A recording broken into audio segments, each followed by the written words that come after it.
Kenapa nggih? Kenapa kita berani mengatakan nggih, NU itu dengan tegas mengatakan saya ahli sunnah. Tapi perlu kita pahami nggih, NU ada ahli sunnah, tetapi ahli sunnah belum tentu NU. Ini harus kita pahami nggih. Jadi jangan sampai kita mengklaim bahwa ahli sunnah itu hanya NU, salah. NU itu hanya di Indonesia. Lah saat ini AWD mengatakan bahwa ahli sunnah itu hanya NU. Bagaimana Islam di Arab, di Afrika? Apakah mereka bukan ahli sunnah? Kan ngoten nggih. Kalau NU itu ahli sunnah, tapi ahli sunnah tidak hanya NU. Ngoten lho nggih. Nah, kenapa kita berani nggih? Kenapa kita berani mengatakan bahwa NU itu ahli sunnah? Nah, sekarang pertanyaannya kan di situ nggih. Setelah kita mengulas, mencoba memahami bahwa al-jamaah ciri-cirinya adalah menjaga kekompakan, kerukunan. NU punya ndak seperti itu? NU itu di mana-mana selalu berusaha untuk menjaga kerukunan dan kekompakan.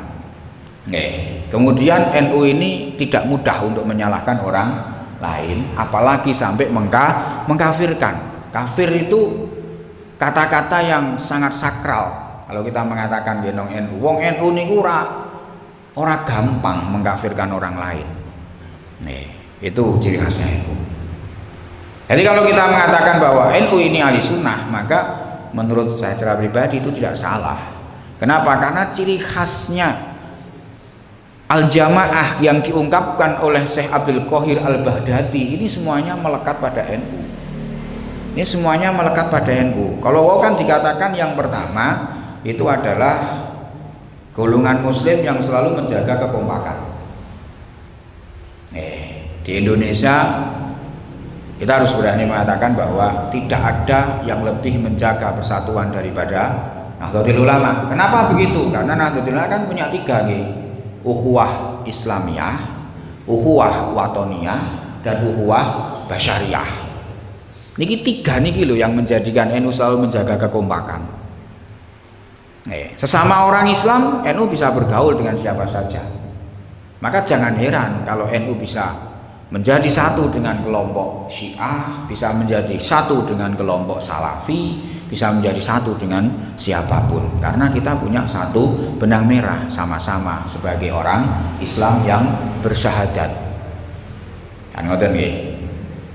Kemudian kita bisa menjadi satu dengan non muslim di Indonesia, karena apa? Kita diikat oleh sama-sama sebagai warga negara Indonesia. Bahkan kita bisa menjadi satu dengan orang dari dunia manapun, karena kita menjadi satu dalam apa? Ikatan bahwa kita sama-sama sebagai makhluk Tuhan, kita sama-sama sebagai manusia. Jadi tiga ukhuwah yang ada pada NU ini, ukhuwah Islamiyah, ukhuwah Watoniyah, dan ukhuwah Basyariyah, inilah yang menjadikan Islam, menjadikan Nahdlatul Ulama itu selalu menjaga persatuan dimanapun dia berada. Ini ciri pertama. Ciri pertama adalah menjaga persatuan, kerukunan. Kemudian ciri yang kedua, tidak mudah terpecah belah dan tidak mudah saling mengkafirkan. NU ini mazhabnya 4. Dengan 4 mazhab ini menjadikan Nahdlatul Ulama niki tidak mudah untuk menyalahkan orang lain. Ketika kita menemukan seseorang mengatakan A, sementara kita ini pahamnya B, kita mencoba masuk kepada pemahaman mazhab yang lain. Bagaimana pemahaman ulama yang lain? Apakah benar seperti itu? Nah, setelah kita mencoba mengkaji dari beberapa aspek, kok ternyata kita pun tidak menemukan pendapat tersebut. Kita hanya mengatakan, biasa nih, ciri khasnya kita mengatakan, oh kamu memakai kaul yang saya belum tahu. Biasanya kan seperti itu kita, nah, seperti itu ciri khasnya kita. Itu tidak mudah untuk menyalahkan.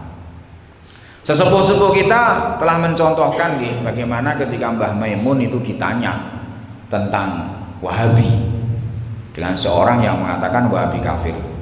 Mbah Maimun dengan tegas mengatakan ojo gampang ngafirke wong. Itu saja jawabannya.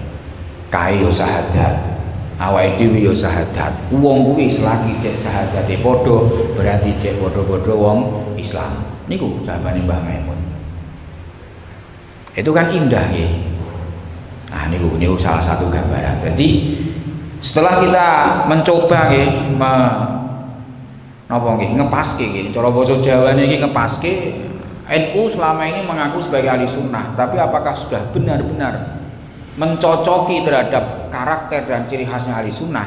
Ternyata kita menemukan bahwa kalau mengatakan 1% boten nggih, tapi sebagian besar ciri-ciri yang tampak di Nahdlatul Ulama itu sama dengan ciri-ciri yang disebutkan oleh Abdul Qahir Ibn Thahir Al-Baghdadi dalam kitabnya. Sehingga dari situ kita bisa memahami kenapa sesepuh-sesepuh NU dengan tegas mengatakan bahwa kita itu ahli sunnah. Hadratus Syekh Hasyim Asy'ari dalam kitab Ziyadatul Ta'liqat halaman 23 dan 24 itu mengatakan ama ahli sunnah, ahli sunnah itu ahli tafsir, ahli hadis, ahli fikih. Mereka adalah orang-orang yang mendapatkan petunjuk dan berpegang teguh pada sunnah Nabi dan juga apa yang dilakukan Khulafaur Rasyidin sesudah Nabi. Mereka lah kelompok-kelompok yang selamat. Mereka lah yang hari ini berkumpul dengan mengikuti mazhab 4, yaitu mazhabnya Imam Abu Hanifah, mazhabnya Imam Maliki, mazhabnya Imam Syafi'i, dan mazhabnya Imam Hanabalah. Itu ditegaskan oleh Mbah Hasyim Asy'ari dalam kitab Ziyadatul Ta'liqat. Jadi dari situ kita tahu bahwa Syawatul A'dham itu adalah sekelompok orang yang mengikuti pendapatnya para ulama, yang para ulama itu nanti berpegangan pada Al-Quran dan Al-Hadis. Kemudian dalam kitab lain Tadhirul Janan Walisan mengatakan bahwa dalam ilmu tauhid anal murad bi ahli sunnah haitsu utliku atba'u Abil Hasan Al-Asy'ari wa Abi Mansur Al-Maturidi, bahwa di dalam akidah ahli sunnah itu adalah kelompok orang yang mengikuti pendapatnya Abi Hasan Al-Asy'ari dan Abi Mansur Al